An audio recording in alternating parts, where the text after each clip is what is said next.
घर के देवता हैं गणपति।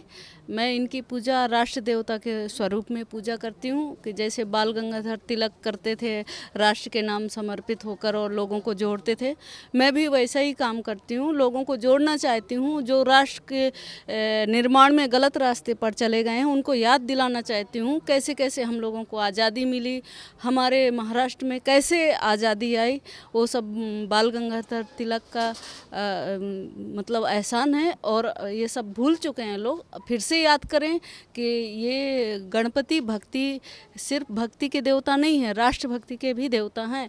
राष्ट्रभक्ति पे उफान लाने के लिए ही उन्होंने सार्वजनिक गणपति रखकर और देश का निर्माण किया, देश में क्रांति लाई है। तो मैं चाहती हूँ हर गांव में, हर घर में, हर प्रदेश में, हर प्रांतों में इनकी पूजा होना चाहिए और जैसे पहले धूमधाम से हुई थी वैसे ही होना चाहिए। बस यही इसी वजह से मैं भगवान गणपति का पूजा करती हूँ और राष्ट्र निर्माण के काम आए हम, ऐसा सोचकर चलती हूँ कि भगवान हमको किसी काबिल बनाइए, हम लोग भी राष्ट्र निर्माण के काम आए। बस यही चाहती हूँ कि मेरे घर परिवार रिश्तेदारों के अलावा जो भी देश में समस्त नागरिक हैं, जो दुखी हैं, गरीब हैं, उन सब का कष्ट हरें। और जो भी हमारे देश में बहुत सारे प्रॉब्लम्स हैं, जैसे कहीं आतंकवादी हमले, कहीं देश विरोधी शक्तियाँ हैं जो हमारे देश को खोखला कर रही हैं अंदर से, तो वो उन सबको नष्ट कर दें और हमारे देश में पहले जैसी क्रांति रहें, सब चीज़ अच्छा हो और सब लोग सुखी रहें, कोई दुखी न रहे। बस यही प्रेयर करती हूँ। बहुत अच्छा, मतलब ये तो दिल की बात होती है क्योंकि विसर्जन करने में बहुत लोगों को दुख होता है। तो कई लोग क्या सोचते हैं कि चलो छोटा मूर्ति विसर्जन कर देते हैं, बड़ा भगवान का रखेंगे जिससे उनको याद रखेंगे। हर काम करने से पहले बप्पा का पूजा होता है। प्रथम बोलते हैं ना कि सर्वश्रेष्ठ है भगवान गणपति, सारे देवताओं को पूजा से पहले सर्वप्रथम गणपति जी की ही पूजा होती है। तो इसके लिए सब लोग सोचते हैं कि चलो हर घर में गणपति होना चाहिए, हमेशा होना चाहिए, हर काम में याद रखना चाहिए, तो इसलिए लोग करते हैं। मैं गणेश भक्तों के लिए बस बोलना चाहती हूँ, जो भी पूजा पाठ करें, जो भी गणपति रखें, एकदम पूर्ण श्रद्धा से करें। और गणेश जैसा कोई देवता नहीं है, सर्व प्रसन्न रहते हैं और सबसे शांत प्रिय देवता हैं, सारी बाधाओं को दूर करते हैं और माँ भगवती के अति प्रिय हैं। तो अगर गणेश जी का पूजा करेंगे तो माँ भगवती प्रसन्न रहेंगी, महालक्ष्मी प्रसन्न रहेंगी, महासरस्वती प्रसन्न रहेंगी, महाकाली प्रसन्न रहेंगी, क्योंकि ये सबके दुलारे हैं। हर चीज़ में इन श्री गणपति को ही आगे किया गया है।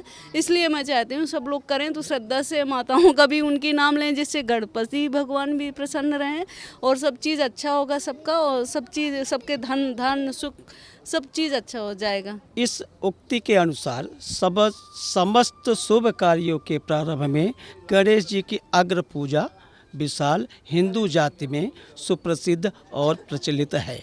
प्रश्न उत्पन्न होता है कि ऐसा क्यों? ऐसा इसका बहुत ही सीधा साधा संक्षिप्त उत्तर यही है कि भगवान श्री गणेश को प्रसन्न किए बिना कल्याण संभव नहीं। भले ही साधक के इष्ट देव भगवान विष्णु का या भगवान शंकर जगत पिता ब्रह्मा ही क्यों नहीं हो, इन सभी देवी देवताओं की उपासना की निर्विघ्न संपन्नता के लिए श्री विघ्न विनाशक गणेश जी का पूजन स्मरण आवश्यक है। भगवान श्री गणेश की अद्भुत विशेषता यह है कि उनका स्मरण करते हुए यह विघ्न बाधाएं दूर हो जाती हैं। इसी कारण साधक जन प्रार्थना करते हैं, वक्रतुंड महाकाय सूर्य कोटि समप्रभा निर्विघ्नं कुरु मे देव सर्व कार्येषु सर्वदा। विदाई में तो देखिए बहुत कुछ कहना चाहूँगा। पहली बात तो विदाई के समय पे बड़ी यादें आती हैं कि भाई और भी ज़्यादा दिन रहे तो अच्छा रहेगा। जैसा कि हम लोगों को रेखा त्रिपाठी जी और विशाल भगत जी ने बुलाया, हम लोग आए यहाँ पे वसई विरार शहर महानगर पालिका के जैसे यहाँ पे हुआ। अब युवा जो हैं, हमारे बच्चे भी हैं यहाँ पे बहुत सारे, जो धर्म के लिए उत्सुक हैं और धर्म के लिए कार्य भी करना चाहते हैं, इनको प्रेरणा मिलना चाहिए। और रेखा त्रिपाठी जी जो हमारी बहन है, इन्होंने बच्चों के लिए देखो कितना अच्छा सब व्यवस्था किया और प्लस यहाँ पे ला करके भगवान की मूर्ति स्थापना की और बहुत अच्छा लगा हमें। इसके लिए जो है क्या है, त्रिपाठी जी को धन्यवाद है और विशाल भगत जी को भी, भैया को भी, तो उपस्थित नहीं है यहाँ पे, उनको भी तहे दिल से धन्यवाद है। हर हर महादेव, जय श्री राम। जी, आज हम लोग रेखा तिवारी जी के यहाँ आए हुए हैं, जो यहाँ की समाज सेवी हैं और प्रथम किन्नर विद्यालय जो पूरे भारत में और गिनीज बुक में भी लिखा गया है कि प्रथम किन्नर विद्यालय अगर किसी ने ओपन किया है तो रेखा त्रिपाठी जी ने ही ओपन किया है, जो एक भोईदापाड़ा मुंबई की समाज सेविका हैं। भारतीय जनता पार्टी में भी इनका पदाधिकारी रही हैं, फिलहाल भी हैं। और ये विशेष मंदिरों पर एंड जो फिलहाल किन्नरों के लिए विशेष योगदान कर रही हैं। इनका प्रमुख उद्देश्य है कि जो भी भारत के संविधान में मौलिक अधिकार मिले हैं आम आदमियों को, वो सारे के सारे मौलिक अधिकार किन्नर समुदाय के सभी लोगों को मिलने चाहिए, जिसके लिए ये बहन रेखा त्रिपाठी जी ने एक कदम उठाया है, जिसके लिए हम लोग सभी साथ में काम करेंगे।